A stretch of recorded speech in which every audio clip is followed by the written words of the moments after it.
का नाम आ रहा है। एक का नाम रहमान है और एक का सलमान है। बाकी जो है करीबन 1.5 दर्जन बच्चे होंगे, उनको तो हल्की फुल्की चोटें हैं। जी अनुज। शराब पीकर ड्राइवर गाड़ी चला रहा था। अरशद, किसी तरह की कोई कार्रवाई की बात कही जा रही है क्या? मैं अनुज आपको बता दूं, पहले तो ये 1:30 बजे 1 से 1:30 के बीच की जहां की घटना, वहीं को पुलिस प्रशासन को पहुंचने में इसमें जो है करीब 1.5 घंटा 2 घंटा लेट पहुंची। और वहीं पर जो है उपचार के दौरान जो है पुलिस मतलब उपचार के दौरान जहां पे इनको जिला अस्पताल भेजा गया है 3 से 3:30 के बीच में, वहीं अभी इसमें प्रशासन कोई कार्रवाई नहीं कर रहा है। और कंडक्टर और ड्राइवर साथ ही साथ जो है मौके से उसी समय फरार हो गए थे। जी अनुज। समाचार प्लस एक्सक्लूसिव तस्वीरें आप देख रहे हैं बिजनौर की, जहां पर एक बारातियों से भरी बस पलट गई है। अरशद जैदी जैसा कि बता रहे हैं, कई लोग गंभीर हालत में हैं और 12 घायलों की हालत नाजुक बताई जा रही है। 50 लोग इसमें घायल हुए हैं, 10 लोगों की हालत नाजुक बताई जा रही है। 60 लोग इसमें सवार थे, महिला और बच्चे भी थे। हालांकि महिलाओं की संख्या इसमें कम है। जो बच्चे हैं वो गंभीर रूप से घायल हुए हैं और जो ड्राइवर और कंडक्टर थे वो दोनों ही फरार बताए जा रहे हैं। समाचार प्लस एक्सक्लूसिव तस्वीरें आप देख रहे हैं। अरशद जैदी लगातार हमारे साथ जुड़े हुए हैं। अरशद, फिलहाल पुलिस की तरफ से ड्राइवर और कंडक्टर को ढूंढने की कोशिश की जा रही है क्या? जी अनुज, एक बार अपना क्वेश्चन रिपीट करिए। जानना चाहेंगे अरशद, जो ड्राइवर और कंडक्टर हैं जो भाग गए हैं, उनको पकड़ने के लिए कुछ किया जा रहा है क्या पुलिस की तरफ से? अनुज मैं बता दूं, अभी तक पुलिस की तरफ से कोई कार्रवाई नहीं की जा रही, क्योंकि बड़ा मामला होने के कारण अभी जो है जो घायल हैं उनके में लोग लगे हुए हैं और अभी ड्राइवर और कंडक्टर फरार हैं। जी अनुज। बिल्कुल, समाचार प्लस एक्सक्लूसिव तस्वीरें आप देख रहे हैं बिजनौर की, जहां पर एक बारातियों से भरी बस पलट गई। हम आपको बता दें कि ड्राइवर ने शराब पी रखी थी, जिसकी वजह से ये बड़ा हादसा हुआ है। गड्ढे में जा गिरी बस। 60 लोग के करीब इस बस में लोग सवार थे और जिसमें 50 लोग घायल हुए हैं। 10 से 12 लोगों की हालत बेहद ही नाजुक बताई जा रही है। हम आपको बता दें, नूरपुर चांदपुर रोड पर यह बड़ा हादसा हुआ है। शादी में शामिल होने जा रहे थे बाराती, ड्राइवर ने रास्ते में शराब पी ली और उसके बाद ये बड़ा हादसा हो गया। फिलहाल समाचार प्लस एक्सक्लूसिव तस्वीरें आप देख रहे हैं। ड्राइवर की लापरवाही से यह हादसा हुआ है। बेकाबू होकर गड्ढे में जा गिरी थी बस। बस में 60 से ज्यादा बाराती सवार थे। अरशद जैदी जैसा कि हमारे संवाददाता बता रहे हैं कि ड्राइवर और कंडक्टर दोनों ही फरार हो गए हैं इस एक्सीडेंट के बाद से, क्योंकि उन्होंने शराब पी रखी थी। फिलहाल 12 घायलों की हालत नाजुक बताई जा रही है। बच्चों को किस तरह से चोटें आई हैं आप तस्वीरों में देख सकते हैं। बच्चे जो घायल हुए हैं उनकी हालत बेहद ही नाजुक बताई जा रही है। बिजनौर की तस्वीरें आप देख रहे हैं। समाचार प्लस एक्सक्लूसिव तस्वीरें हम आपको दिखा रहे हैं। एक बस बेकाबू होकर एक गड्ढे में जा गिरी क्योंकि ड्राइवर ने शराब भी पी रखी थी। उसके बाद ये बड़ा हादसा हो गया। 60 से ज्यादा बाराती इसमें सवार थे। फिलहाल 50 बाराती घायल हुए हैं और 10 से 12 बारातियों की हालत बेहद ही नाजुक बताई जा रही है और बच्चे जो हैं वो गंभीर हालत में बताए जा रहे हैं। महिलाएं भी इसमें सवार थी जिनको भी काफी चोटें आई हैं। बिजनौर की तस्वीरें आप देख रहे हैं। और लखनऊ से इस वक्त एक बड़ी खबर आ रही है। ताज कॉरिडोर मामला है। केंद्र ने कहा नहीं होनी चाहिए जांच। केंद्र और राज्य सरकार आमने सामने हैं। हाईकोर्ट में दोनों ने दायर किया है हलफनामा। इस वक्त की बड़ी खबर हम आपको बता रहे हैं। ताज कॉरिडोर का पूरा मामला है। केंद्र ने कहा है नहीं होनी चाहिए जांच। केंद्र और राज्य सरकार आमने सामने दिखाई दे रहे हैं। हाईकोर्ट में दोनों ने दायर किया है हलफनामा। तो लखनऊ से इस वक्त की बड़ी खबर आ रही है, जहां पर ताज कॉरिडोर का पूरा का मामला है। केंद्र ने कहा है नहीं होनी चाहिए जांच। केंद्र और राज्य सरकार आमने सामने दिखाई दे रहे हैं।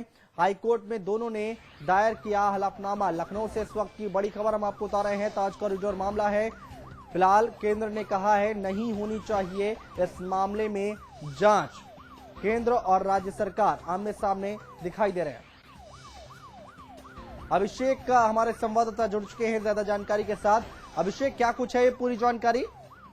जी आपको बता दें, जो पूरा मामला था ताज कॉरिडोर मामले को लेकर के जनहित याचिका दायर की गई थी, जिस पर आज इलाहाबाद हाईकोर्ट की लखनऊ बेंच में सुनवाई थी। और इस सुनवाई के दौरान दोनों ही राज्य सरकार और केंद्र सरकार को हलफनामा दायर करना था अपनी अपनी जांच रिपोर्ट को लेकर के पूरे मामले में, जहां आज बहुत अनियमितताएं देखने को मिली हैं। साफ तौर पर अगर देखा जाए तो कहीं ना कहीं राजनीतिक दृष्टिकोण से बड़ा मामला सामने आया है कि जो केंद्र सरकार है उसने कोर्ट में यह हलफनामा दायर किया है, जिसमें उसने साफ कहा है कि इस मामले की आगे जांच नहीं होनी चाहिए। और वहीं साथ ही राज्य सरकार जो समाजवादी पार्टी सरकार में है, उन्होंने जो हलफनामा दायर किया है उसमें उन्होंने इस चीज की पुरजोर इस चीज का समर्थन किया है कि जांच होनी चाहिए और ताज कॉरिडोर से जुड़े हुए लोगों को सजा भी होनी चाहिए। तो कहीं ना कहीं कोर्ट भी असमंजस में थी, तो उसने 8 मार्च को अगली डेट लगाई है और दोनों ही राज्य सरकार और केंद्र सरकार को इस बारे में पुख्ता रिपोर्ट लाने को कहा है। बिल्कुल, बहुत शुक्रिया अभिषेक सिंह तमाम जानकारी के लिए। तो अहम खबर हम आपको बता रहे हैं, राज्य सरकार ने कहा है जांच होनी चाहिए और साथ ही साथ केंद्र की तरफ से भी इसमें कहा गया है कि जांच नहीं होनी चाहिए। केंद्र ने कहा है नहीं होनी चाहिए जांच, और केंद्र और राज्य सरकार आमने सामने दिखाई दे रहे हैं। हाईकोर्ट में दोनों ने दायर किया है हलफनामा। इस वक्त की बड़ी खबर हम आपको बता रहे हैं, इलाहाबाद हाईकोर्ट की लखनऊ बेंच में हलफनामा दायर किया है।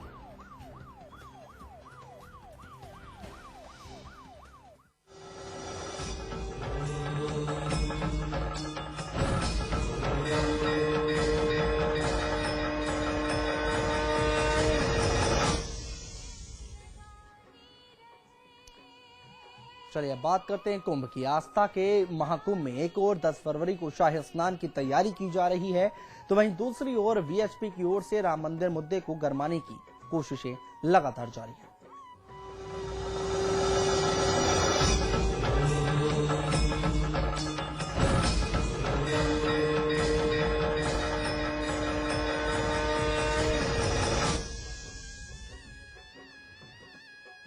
और रामगोपाल यादव के बयान पर बेफर पड़े योगी आदित्यनाथ ने कहा है कि अगर धर्म संसद में उनको साधु संत नहीं दिखाई दिए तो हाफिज सईद जैसे आतंकियों में उन्हें साधु संत नजर आते हैं। उन्होंने कहा है कि अगर राम मंदिर समय से नहीं बनता है तो 1 करोड़ हिंदुओं को दिल्ली में इकट्ठा कर आह्वान करेंगे और हिंदुओं की ताकत दिखाएंगे।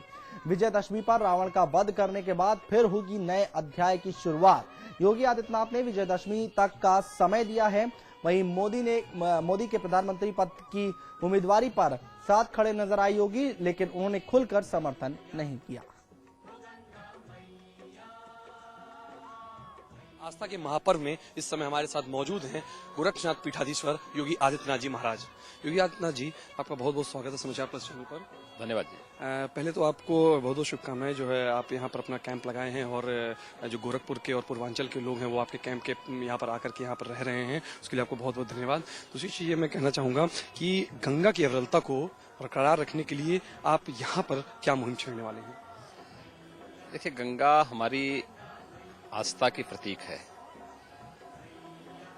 आज से नहीं बल्कि सन 2003 में जब ये अभियान प्रारंभ हुआ था, इस आंदोलन की शुरुआत हम लोगों ने पहले गोरखपुर में, फिर दिल्ली में चारों शंकराचार्य की उपस्थिति में 2005 में दिल्ली में कालका पीठ से कार्यक्रम हम लोगों ने प्रारंभ किया।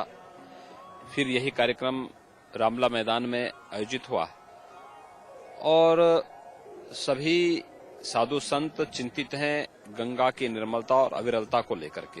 जो अभियान जो यहाँ पे संकल्प पारित किया है, मेरा मानना है कि एक स्वर से इतने संतों का जो संकल्प है वो व्यर्थ नहीं जाएगा।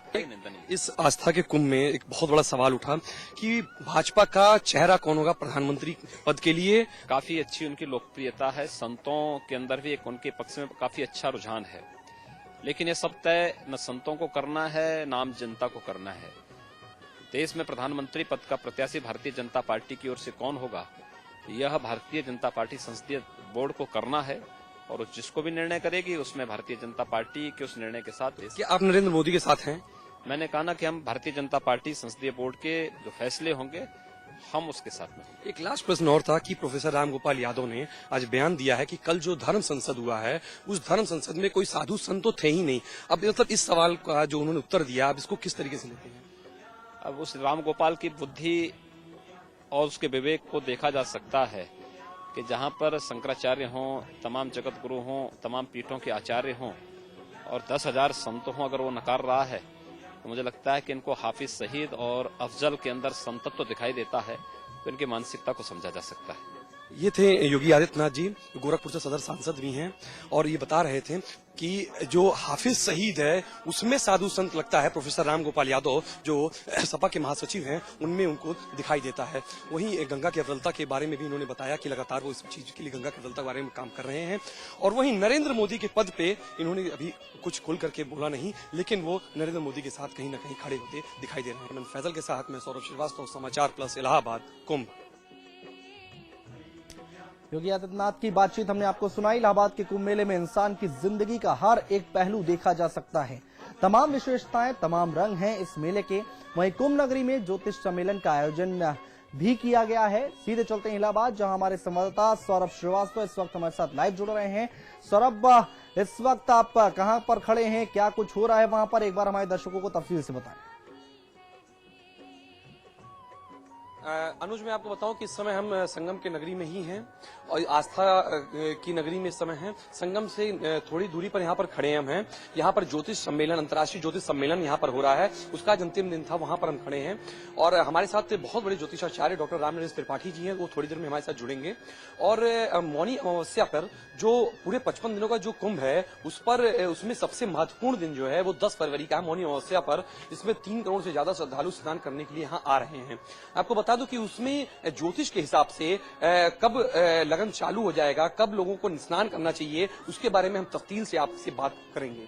बिल्कुल सौरभ, क्या कुछ महत्व है? 10 फरवरी को मौनी अमावस्या है, भारी भीड़ वहां पर जुट रही है। जो श्रद्धालु हैं आस्था की डुबकी लगाएंगे, ग्रहों के हिसाब से आपसे जानना चाहेंगे, राशियों के हिसाब से आपसे जानना चाहेंगे, क्या कुछ जानकारियां मिल पा रही है, क्या कुछ करना चाहिए उस दिन?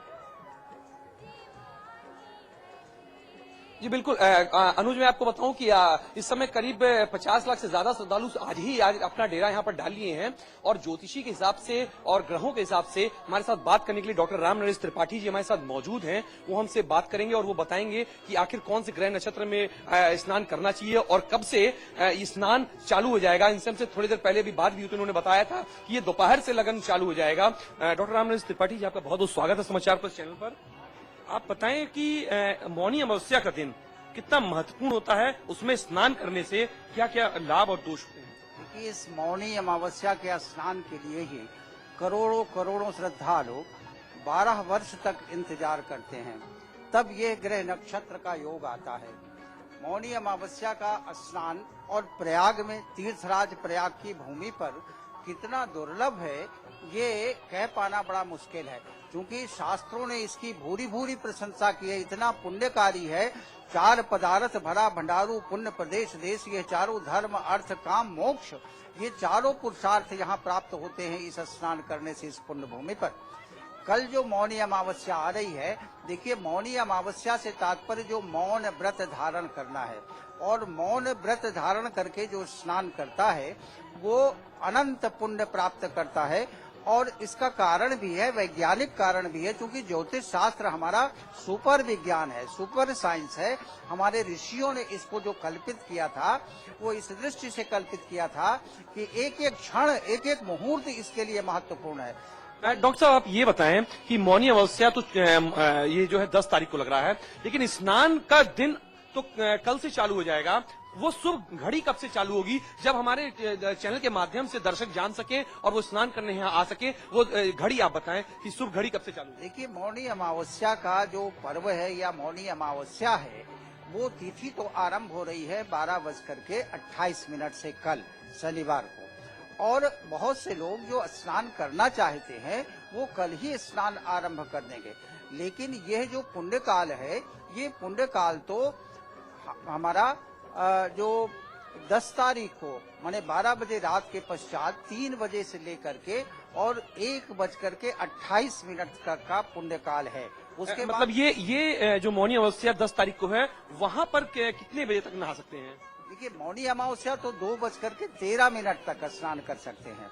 और उसके बाद जब उदया तिथि होती है तो उस उदया तिथि के कारण तो दिन भर स्नान चलेगा। कोई उसमें कोई ऐसी बात नहीं है कि शास्त्र के कोई विपरीत हो, क्योंकि जो गंगा क्षेत्र में, जो पुण्य क्षेत्र में आ जाता है वो स्नान करके जाता है। लेकिन जो पुण्य काल है वो पुण्य काल, जैसे मौन स्नान करना है तो लोग 3 बजे प्रातः चलेंगे, और चलने के जो तारों की छांव होती है, अर्थात जब नभमंडल में थोड़ी थोड़ी तारे हों और धीरे धीरे सूर्य का प्रकाश उदय हो रहा हो, तो उस समय स्नान करना महान पुण्यकारी होता है। अनुज, मैं आपको बताऊं कि कल 12:28 दिन में कल से मौनी अमावस्या का जो स्नान करना है वो कल से श्रद्धालु स्नान करने आ सकते हैं।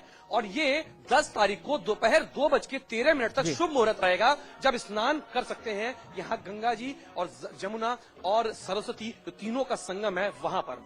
बिल्कुल सौरभ, यहाँ पर जानना चाहेंगे हम कि जो अलग अलग राशि वाले लोग हैं, अलग अलग अगर ग्रहों की बात करें तो उनको क्या कुछ करना चाहिए आज के दिन, मतलब जब ये शाही स्नान होगा तब उस दिन क्या कुछ करना चाहिए अलग अलग राशियों वाले लोगों के लिए? जी बिल्कुल।